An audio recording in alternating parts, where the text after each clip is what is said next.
BMS academy में आपका स्वागत है।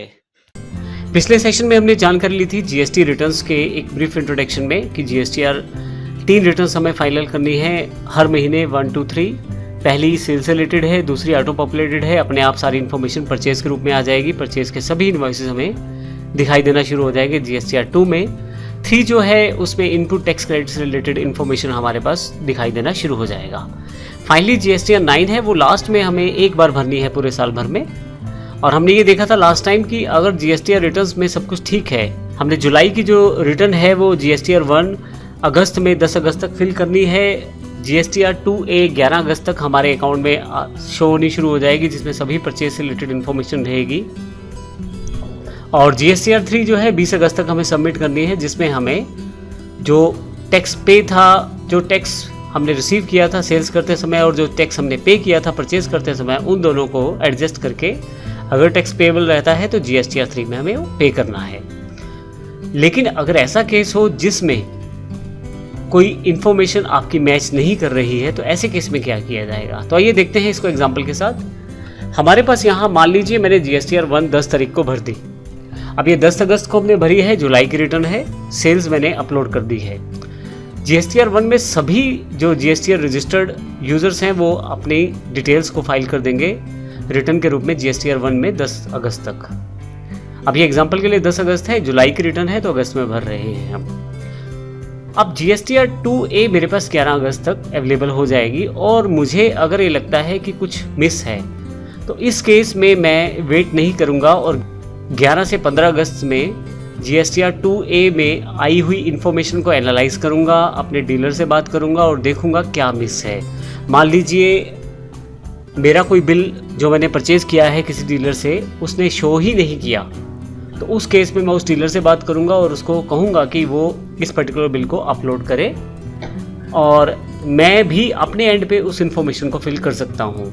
इसके लिए मैं जीएसटीआर 2A को रिवाइज करके अर्थात मॉडिफाई करके जो मुझे लगता है वो चेंज करके जीएसटीआर 2 बनाकर उसे अपलोड करूंगा, जिसमें मैं वो सारी डिटेल भरूंगा जो मुझे लग रही थी मिस थी 11 से 15 के बीच में। फाइनली जो मैंने चेंजेस किए हैं वो उसी डीलर या उसी सप्लायर के अकाउंट में शो होंगे, उसी के डैशबोर्ड पे जीएसटीआर 1A के रूप में।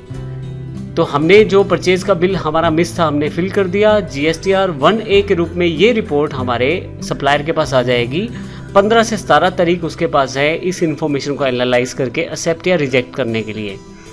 अब अगर वो एक्सेप्ट कर लेता है तो ये 4th स्टेप रहेगा 15 से 17 के बीच।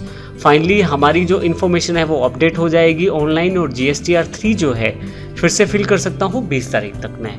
तो इस तरह से अगर आप स्टेप्स को नोट करें तो सबसे पहले मैंने जीएसटीआर 1 फाइल किया। 11 तारीख को जीएसटीआर 2 मेरे पास ऑटो पॉपुलेट होकर आ गया, जिसमें सारी परचेज की इन्फॉर्मेशन थी, लेकिन एक बिल मिस था।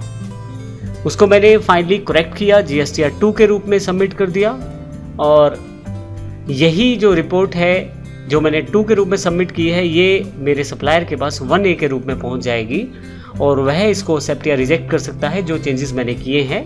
और फाइनली इन सब करेक्शंस के बाद जीएसटीआर 3 को मैं सबमिट कर सकता हूं।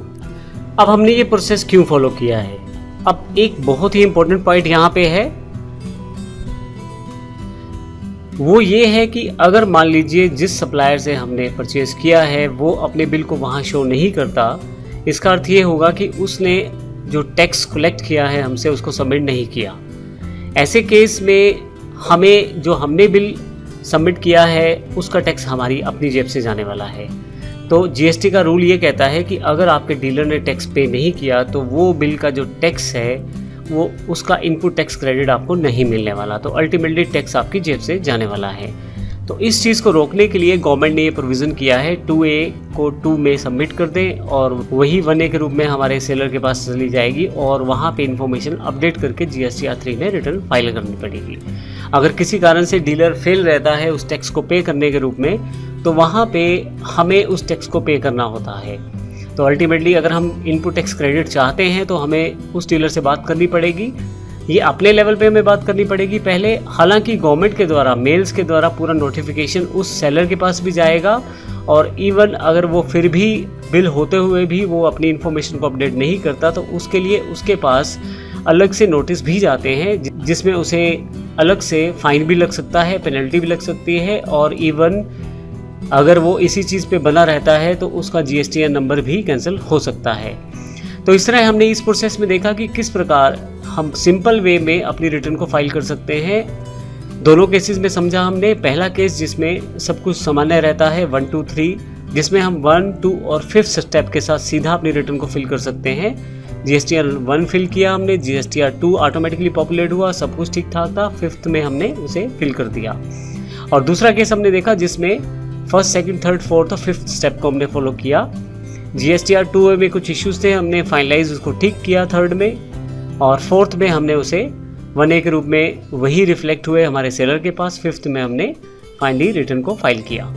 तो इस तरह से ये बेसिक स्टेप्स हैं। नेक्स्ट सेशन में हम एक एग्जांपल को भी फॉलो करेंगे जिसमें देखेंगे कि एक्चुअली प्रैक्टिकली ये काम किस प्रकार से होता है।